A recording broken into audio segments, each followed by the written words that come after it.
Hello friends, in this video you are going to learn about staffing, which is one of the most important function of management. Topics I have discussed are meaning of staffing, key functions of staffing, importance of staffing, process of staffing and its conclusion. Let's see the meaning of staffing. After planning and organizing, the next function of management is staffing. It is important to have a good organization structure, but it is even more important to fill the jobs with the right people. Filling and keeping the position provided for by the organization structure with the right person at the right place is the staffing phase of the management function. All the managers have a responsibility for staffing. The staffing function deals with the human elements of management. The staffing function has assumed a great importance these days because of advancement of technology, increasing size of organizations and complex behavior of human beings. So we can say staffing is a process to fill the job positions with suitable number of employees having the required skills and knowledge which can be helpful to achieve the organizational objectives and targets in a desired manner. Staffing can be helpful to estimate and fulfill the requirements of the organization through recruitment, selection and placement. Now let's see the key staffing functions. First one is recruiting. Managers use various channels to advertise openings and find suitable candidates. They might post online, rely on professional network for referral or use a recruitment service to locate the best talent. So we can say recruiting can be helpful in identifying and attracting right kind of employees required to fill the job positions in the organization which can be helpful to achieve the organizational targets. So recruitment can be done with the help of internal source and external sources. The next function is interviewing. Managers use the interview process to learn more about compelling applicants. Interviews enable organization to confirm someone who would work well with their team and contribute positively. So we can say interviewing process can be helpful in finalizing the suitable candidate for the available job position with required skill and knowledge within the organization. The next function is hiring. Managers ensure employees join the organization legally, collecting required documents and completing necessary paperwork. So we can say hiring process can be helpful in attracting and selecting the suitable candidate by following the specific rules and regulation and by completing the necessary paperwork within the organization. The next function is training. Managers develop onboarding routines that introduce new hires to the company and provide them with the training they need. They also train established employees to further develop their skills or teach them new ones. So we can say this training program can be helpful for the employees in understanding organization policy and work procedure and also can be helpful in improving their methods of work with efficiency and effectiveness, which can be helpful in increasing the productivity and profitability of the organization, and skills and knowledge of the employees can be improved with coordinated efforts. The last function is evaluating. Managers monitor individual employees' performance to evaluate their future potential.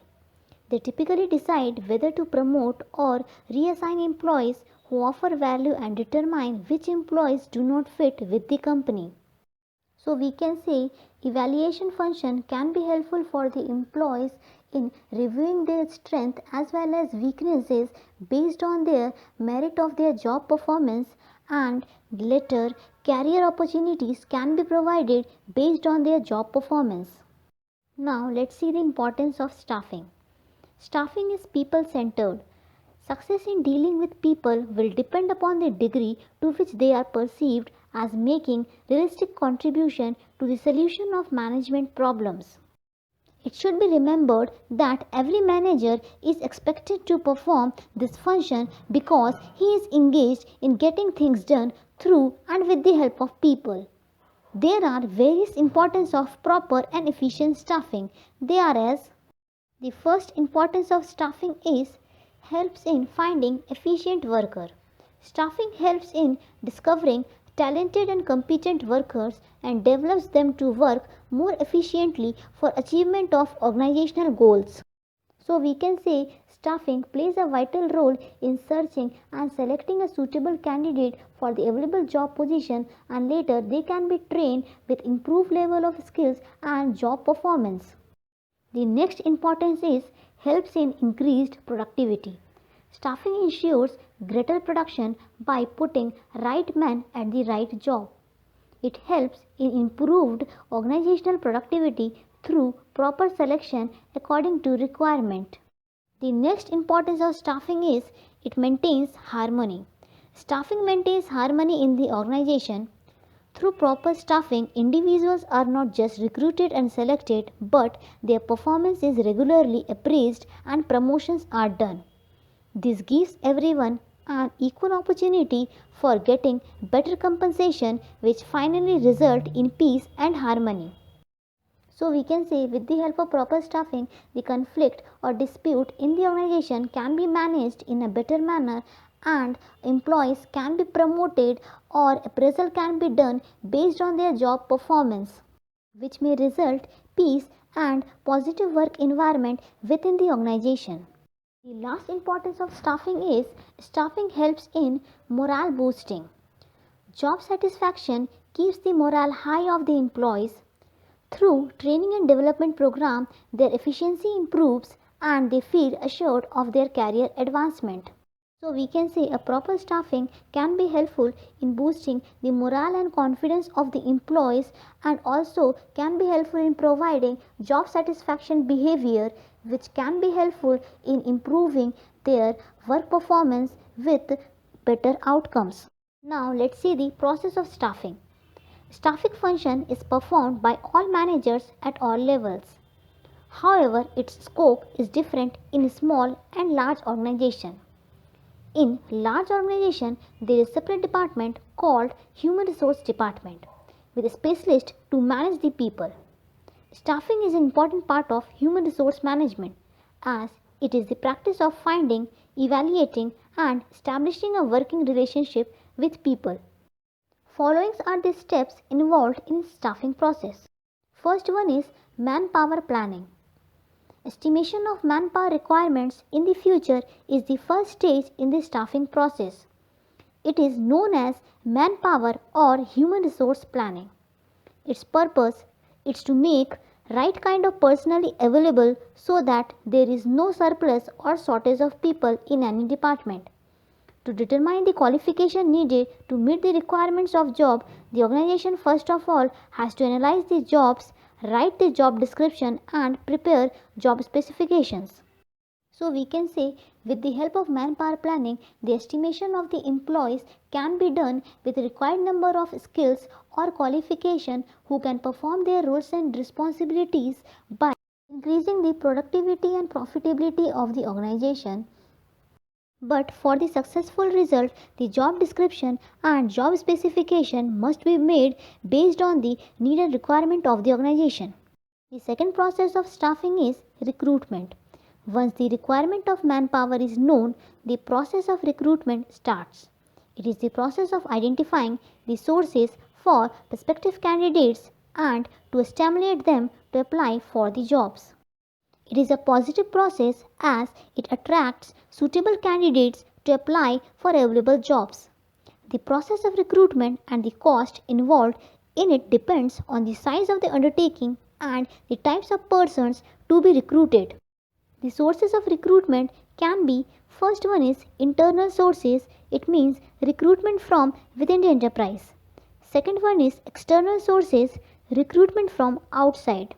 So we can say once the organization has determined its staffing needs through human resource planning and conducted the job analysis, there starts the hiring process to procure the right kind of people with appropriate level of professional competence and technical efficiency. So recruitment is the process by which a large number of prospective candidates are attracted by various methods to apply for the available job position. The third process of staffing is selection. The process of selection leads to employment of persons who possesses the ability and qualifications to perform the jobs which are fallen vacant in the organization. Selection is frequently described as a negative process as it eliminates all the candidates, those who do not match up to the requirements of the job offered, as the employees are placed in the jobs for which they are best suited. They drive maximum job satisfaction, reducing the labor turnover and increasing the overall efficiency of the organization. The candidates have to go through the whole selection process of the organization, that is, interviews, tests, medical examination, etc. So we can say selection is the activity which can be helpful to find out whether a person is suitable for the available job position or not. And selection decision can be made through interviews, tests and medical examination. The fourth process of staffing is placement. The candidate selected for appointment are to be offered specific jobs. A personally should be placed on a position where there is a full use of his strength and capabilities. Proper placement reduces absenteeism and turnover.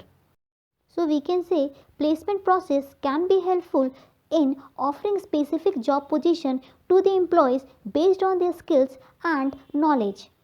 The next process of staffing is induction and orientation. Induction is the process of familiarizing a new employee to the new workplace, surroundings, companies, rules and regulations. In large organization, the orientation or induction is carried on formally so that the new employee develops a favorable attitude towards the company, which can be helpful in developing a favorable attitude and work behavior among the new employees towards the company's common objective. The next process of staffing is training and development. Training is an organized activity for increasing the knowledge and skills of people for a definite purpose. Its purpose is to achieve a change in the behavior of the employees and to enable them to do their jobs better. The initiative for training usually comes from the management. Development emphasis on growth of the individual. So we can say training is the act of increasing the skills and ability of an employee for doing a particular job effectively with standard course of action and course of activity within the workplace. The next step in staffing process is performance appraisal. Performance appraisal refers to all the formal procedures used in an organization to evaluate the employees and their contributions. It also reveals as to how efficiently the subordinates is performing his job and to know his aptitude and other qualities necessary for performing the job assigned to him. So we can say with the help of performance appraisal, the rating can be given to the employees based on the merit of their job performance, and later their job performance can be improved, and also the potential of employees for other work can be identified in a better manner. The next step in staffing process is promotion and transfers. Promotion refers to being placed at a higher job position with more salary, job satisfaction and responsibility. On the basis of feedback report of employees' performance, they are given promotion and other opportunities. Transfer means shifting of an employee from one job to another or one department to other. Transfer may take place due to change in organization structure or changes in the volume of work. The last step in the staffing process is compensation. Compensation of employees for their service is an important responsibility of any organization. Every organization must offer good wages, pay, salary, and other rewards to attract and retain talented employees. Compensation to workers may vary depending upon the nature of jobs, skills required, risk involved, and nature of work, etc. So we can say the compensation of the employees must be designed or established with satisfactory reward structure and by creating a proper job differentials which can be helpful in boosting the morale and confidence of the employees and keep them motivated throughout the year. Now let's see the conclusion of staffing. So we can say staffing is the process of finding the right worker with appropriate qualifications or experience and recruiting them to fill a job position or role. Management determines the staffing needs of the organization, deciding how large of a team is necessary to maximize productivity and work quality. So we can say staffing helps to estimate and provide the required human resource for the achievement of organizational goals in a better manner. If you find this video helpful, please like and share this video and don't forget to subscribe my channel. Thank you.